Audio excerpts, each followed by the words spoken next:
سنا ہے کہ اگر کالی بلی راستہ کاٹ لے تو کوئی مصیبت آتی ہے، پریشانی آتی ہے، اور پھر اگر کوئی کام کرنے جا رہا ہو تو اسے کام نہیں کرنا چاہیے کہ وہ کام پورا نہیں ہوگا، کیا شرعی حکم ہوگا؟ دیکھیں، یہ بھی بدشگونی ہے کہ کسی چیز کو اپنے لیے منحوس سمجھنا، یہ بدشگونی ہوتا ہے، اور ہماری شریعت نے بدشگونی کو حرام کرا دیا۔ سرکار کریم علیہ السلام نے ارشاد فرمایا کہ جو بدشگونی کرے وہ ہم میں سے نہیں ہے۔ لہٰذا یہ تصور رکھنا کہ کالی بلی نے راستہ کاٹ لیا ہے تو اب کوئی مصیبت آئے گی، پریشانی آئے گی، کام پورا نہیں ہوگا، کام بگڑ جائے گا، یہ سارے تصورات اسلامی نظریے کے خلاف ہیں۔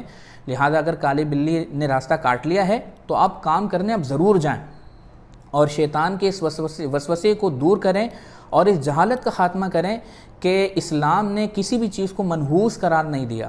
اگر نحوست ہے تو وہ گناہوں کے اندر ہے، اگر نحوست ہے تو وہ برے عقائد کے اندر ہے۔